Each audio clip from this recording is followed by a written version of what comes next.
ये रिश्ता चीन के साथ क्या कहलाता है? आप कहेंगे ऐसी क्या खास बात होगी? भाई चीन तो हमारा दुश्मन नंबर 1 है ना, पाकिस्तान से बड़ा दुश्मन।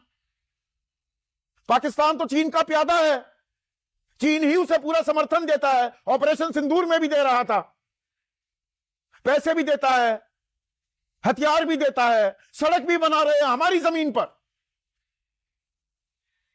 और हम तो लाल आंखें तरेर रहे थे पिछले 5.5 सालों से चीन के खिलाफ।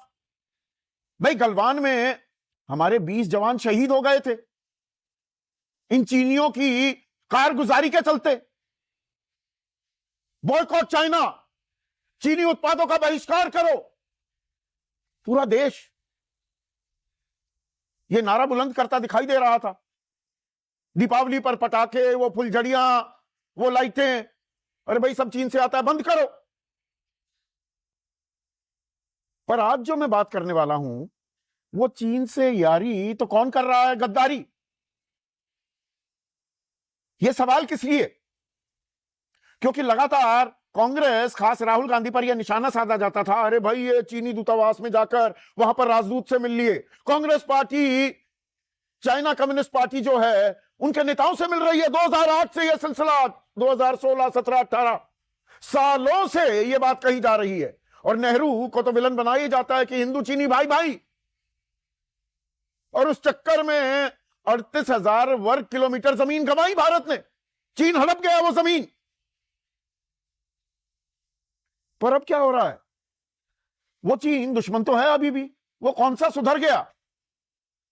पर कल चाइनीज कम्युनिस्ट पार्टी के नेता हमारे सत्तारूढ़ दल बीजेपी के नेताओं से मुलाकात करते हुए पाए गए, बीजेपी के हेडक्वार्टर्स में। और सिलसिला यही नहीं थमा, फिर यह चीनी प्रतिनिधिमंडल, वहां के सत्तारूढ़ दल के बड़े नेता पहुंच गए आरएसएस के नंबर 2 दत्तात्रेय होसबोले से मिलने के लिए। अब यहां कौन सा सांस्कृतिक आदान प्रदान हो रहा है? क्योंकि आरएसएस तो कहता है हम सामाजिक सांस्कृतिक संगठन है, तो कौन सा सांस्कृतिक आदान प्रदान हो रहा है? और जो बीजेपी, अगर कांग्रेस के नेता चीन की पार्टी के नेताओं से मिलते दिखे तो गद्दारी कर रहे थे वो देश के साथ। आज फिर ये क्या हो रहा है? और चीन ने अरुणाचल पर अपना दावा छोड़ दिया है क्या? जो शख्स गांव में हमारी जमीन पाकिस्तान ने दान में दे दी चीन को, और वहां पर सड़क बन रही है, और चीन के अधिकारी कह रहे हैं, हम एतराज दर्ज करा रहे हैं कि यह हमारी जमीन है, और चीन की तरफ से आधिकारिक बयान आता है, अरे किस बात का एतराज, ये तो हमारी जमीन है। नत्थी वीजा मिलता है अरुणाचल के लोगों को, पर बताया जा रहा है नहीं नहीं ये तो कारोबार हो रहा है। राहुल गद्दार, बीजेपी करे कारोबार, कारोबार हो रहा है। तो वो आत्मनिर्भर भारत के सपने का क्या हुआ? उस संकल्प का क्या हुआ? वो make in India, made in India, stand up India, startup India, skill India. चीन से हम तिजारत ही करते रहेंगे, वो हमारी जमीन हथियाता रहेगा, आंखें तरेरता रहेगा, हमें संयुक्त राष्ट्र सुरक्षा परिषद का स्थायी सदस्य नहीं बनने देगा, पाकिस्तान की मदद करेगा। तो ये कैसी यारी और कौन कर रहा है गद्दारी? इस पर आपकी राय क्या है? आपके सुझाव और आपके सवाल, जो अब सीधा सवाल के अहम हिस्सा बन चुके हैं, उनका रहेगा इंतजार। तो आज सीधा सवाल में मैं बात करने वाला हूं भारत चीन रिश्तों की। हमारे रिश्तों में बहुत उतार चढ़ाव हमने देखे हैं पिछले 78 सालों में, पर हम तो आंखें तरेर रहे थे, लाल आंखें दिखा रहे थे चीन को। पर अब लाल आंखों की जगह हम नैन मटक्का करने लगे हैं क्या चीन के साथ? मैं शब्दों का इस्तेमाल पूरी जिम्मेदारी के साथ कर रहा हूं। नैन मटक्का, आंखें लाल जहां हम दिखाने वाले थे या दिखा रहे थे, अब लाल कालीन भी बिछा रहे हैं क्या चीन के लिए? और ये मैं क्यों कह रहा हूं? ये इसलिए कह रहा हूं कि कल सत्ताधारी बीजेपी के हेडक्वार्टर्स, कोई चोरी चोरी छिपे छिपे मुलाकात नहीं हुई है। बीजेपी के हेडक्वार्टर्स में चीन की कम्युनिस्ट पार्टी का प्रतिनिधिमंडल पहुंचा, मुलाकात हुई। चीनी विदेश विभाग के उप मंत्री सुन हयान इस दल का नेतृत्व कर रहे थे। चीनी राजदूत जू फिंगहोंग, वो भी इस प्रतिनिधिमंडल के हिस्सा थे, मुलाकात हुई। और यही नहीं थमा सिलसिला। आज आरएसएस में नंबर 2 दत्तात्रेय होसबाले, उनके साथ भी मुलाकात हुई, 1 घंटा बातचीत हुई। और सूत्र कह रहे हैं, वो पर्ची थमा दी जाती है ना पत्रकारों को, कि ये शिष्टाचार भेंट थी। तो ये यकायक शिष्टाचार की नौबत कैसे आ गई? ये जहां तक मुझे याद है, ये तो वही चीन है कि जून में 2020, 5.5 साल पहले, हमारे 20 जवानों ने शहादत दी थी। इनकी कारगुजारियों का सामना किया था, धोखे से वार किया था, हमारी जमीन पर कब्जा करने की मंशा थी। पेंगोंग में फिंगर 8 से फिंगर 4 के फिंगर 1 तक आ गए। हमारी सेना ने दांत खट्टे किए, ऊंचाइयों पर कब्जा भी कर लिया, पर हमने दरियादिली दिखाई थी। हमने वो सारी ऊंचाइयां छोड़ दी। पर देश को क्या बताया गया? ना कोई गुस्सा है, ना कोई गुस्सा था। अब पता लग रहा है उस इलाके में अलग अलग रिपोर्ट्स आई हुई हैं कि 1000 वर्ग किलोमीटर का इलाका कब्जा लिया है चीन ने।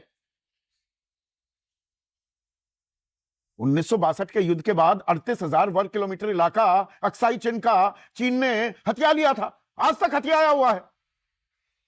वो हिंदी चीनी भाई भाई, वो नारा गले की हड्डी बना हुआ है आज तक भी जवाहरलाल नेहरू और उनकी विरासत के लिए। वो भारी चूक थी, इसमें कोई शक और शुबा नहीं हो सकता। लेकिन उसके बाद 5000 किलोमीटर जमीन शक्सगाम घाटी की, जो पाकिस्तान ऑक्युपाइड कश्मीर, हमारा इलाका, 5180 वर्ग किलोमीटर वो चीन को दे दी गई। चीन के पास वो भी है, तो यानी कि 43,500 वर्ग किलोमीटर का इलाका। और उसी इलाके में, उसी शक्सगाम घाटी में चाइना पाकिस्तान इकोनॉमिक कॉरिडोर बनाया जा रहा है। यानी हमारी जमीन पर ही हमें घेरने के लिए दुश्मन लामबंदी कर रहा है। और हम एतराज जताते हैं तो अभी ताजा ताजा चीन की तरफ से आधिकारिक बयान आता है, ये हमारा इलाका है, भारत का थोड़ा है। चोरी और सीना चोरी हो रही है, और हम रेड कार्पेट वेलकम बिछा रहे हैं चीन के लिए। फिर से झूला झूलने की हम तैयारी कर रहे हैं। झूला झूले ना हम चीन के साथ। और इसकी भी एक वानगी आपके सामने रख दूं। ये जब झूला झुलाया गया सितंबर 2014, फिर मई 2015 में चीन का दौरा किया प्रधानमंत्री मोदी ने। सितंबर 2015 में क्या हुआ? उसके तीसरे महीने ही डेप्सांग में घुस गया चीन। 2016 में प्रधानमंत्री मोदी और शी जिनपिंग की इस साल 3 बार मुलाकात हुई। नतीजा क्या हुआ? डोकलाम विवाद 73 दिन तक गतिरोध चला। फिर वुहान में मुलाकात हुई, तमिलनाडु के मल्लमपुरम में अनौपचारिक एक शिखर वार्ता हुई, सम्मेलन हुआ। नतीजा क्या हुआ? 2020 में गलवान। और उसके बाद हमने कहा नथिंग डूइंग, बहुत दरियादिली दिखा दी। चीन के सब उत्पादों का हम बहिष्कार करेंगे। उसमें आप, मैं, हम सब शामिल हुए थे। लाल आंखें दिखाई थी हमने चीन को। पर क्या हुआ? जो मैंने शुरू में ही बता दिया, फौज ने दांत खट्टे किए चीनियों के। हमने सारी ऊंचाइयां छोड़ दी। वो फाइबर बिछा रहा है उन इलाकों में। वो अरुणाचल को अब भी अपना इलाका बता रहा है, पीछे हटने को तैयार नहीं, गांव बसा देता है। जो अरुणाचली हमारे नागरिक, भारतीय नागरिक चीन जाते हैं, अभी नवंबर में एक महिला गई थी, उसको वहीं से वापस भेज दिया गया। हमारे खिलाड़ियों के साथ ऐसा किया जाता है, नत्थी वीजा लगवाना पड़ता है।